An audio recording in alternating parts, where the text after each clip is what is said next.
Chers internautes de MLTV, bienvenue dans le 20h. À présent, le sommaire.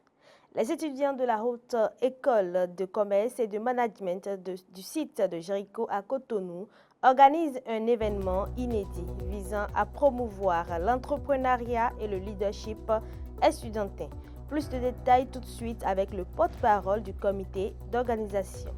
Le sélectionneur d'Aguepa, Gernot Aurore, apporte son soutien à l'équipe des Amazones du Bénin dans le cadre du troisième et dernier tour des éliminatoires de la Coupe du Monde féminine des moins de 17 ans qui se tiendra au Maroc le 17 octobre au 8 novembre prochain. Pour finir, drame à Avranches. Une nourrice a été tuée à coups de machette. L'auteur de ce meurtre serait l'ami de la victime. Après son forfait, elle serait partie avec le bébé de la victime. Et c'est tout pour le sommaire.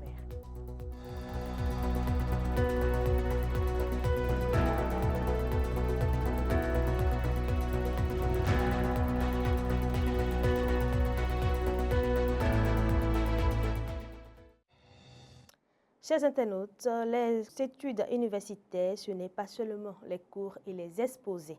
C'est aussi des moments importants de partage entre étudiants à travers des instants ludiques et divertissements.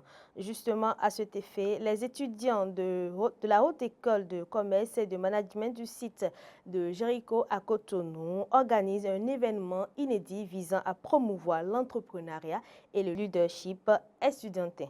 En amont à la tenue de cette fête estudiantine prévue pour se tenir le 27 juin 2025, le porte-parole du comité d'organisation revient ici sur les rendez-vous phares de cette activité. Il était au micro de Maël Leroux-Bellou et Toussaint Boussa. Notre événement futur, c'est un événement intitulé La Nuit Secrète et c'est le gala de fin d'année de notre université. Un événement qui va rassembler tous les étudiants d'HECM Jéricho et qui vise à créer un marché estudiantin, une communauté estudiantine visant à promouvoir le leadership, l'entrepreneuriat entre étudiants, visant à créer un marché permettant aux différents acteurs d'écouler tout ce qu'ils présentent comme produits, comme toutes les prestations. Nous aurons plusieurs activités phares, notamment la présentation des talents de l'université.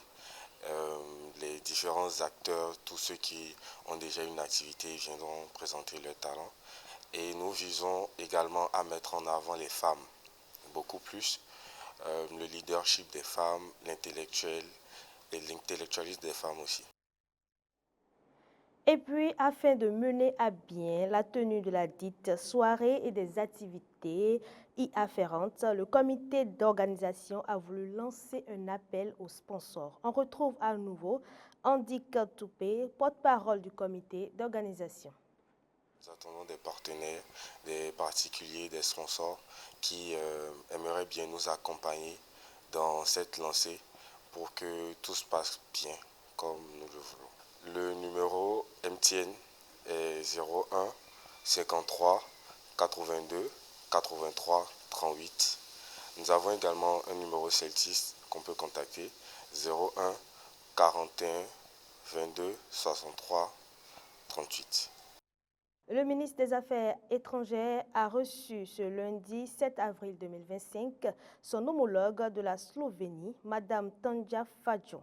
La rencontre s'inscrit dans le cadre de la visite de travail de la chef de la diplomatie slovène au Bénin.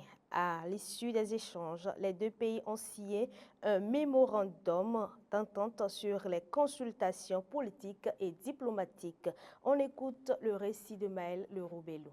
Arrivée à Cotonou ce dimanche, la ministre des Affaires étrangères de la Slovénie, Tanja Fajon, s'est entretenue ce lundi 7 avril 2025 avec son homologue béninois Olusegun Adjadi Bakari. Au cours de l'audience, les deux ministres ont abordé l'état des relations entre leurs pays et envisagé les perspectives de leur renforcement. Pour mieux consolider leurs liens, les deux pays ont signé un mémorandum d'entente sur les consultations politiques et diplomatiques.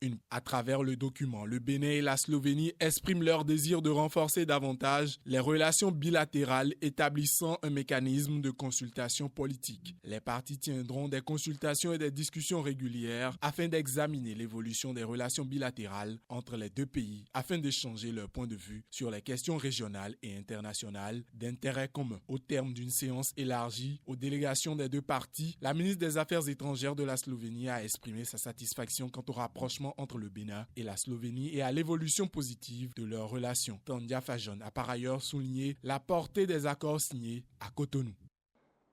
Dans le cadre du troisième et dernier tour des éliminatoires de la Coupe du monde féminine des moins de 17 ans qui se tiendra au Maroc du 17 octobre au 8 novembre prochain, le Bénin sera confronté à la Zambie le 18 avril pour la manche allée de ce dernier tour. Objectif pour les Amazones de décrocher à l'issue de ces deux manches le ticket qualificatif pour la phase finale de la Coupe du monde.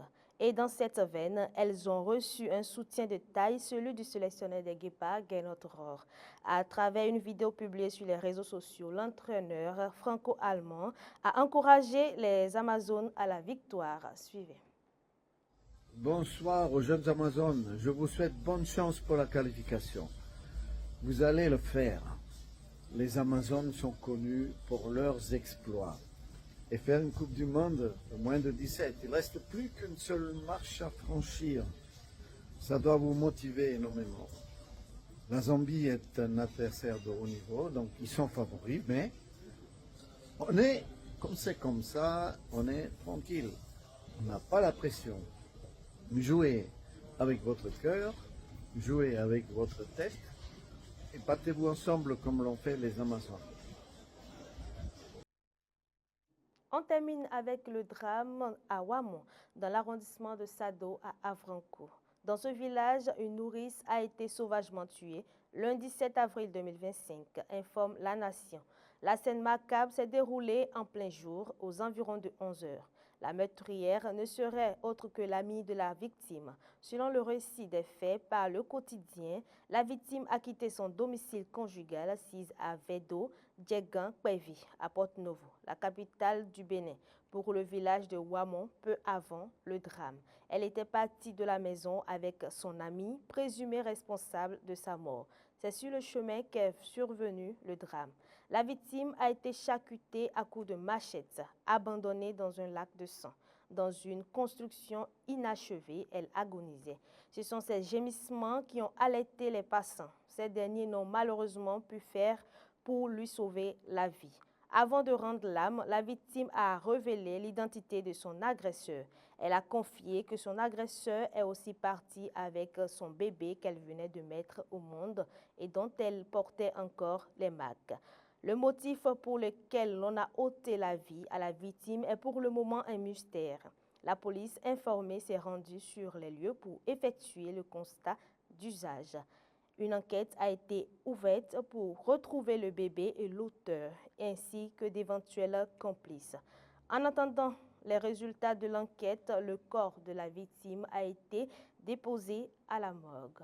Et c'est tout pour ce journal. Merci de nous avoir suivis. N'oubliez pas de vous abonner et appuyer sur la cloche de notification pour ne rien rater de nos prochaines informations.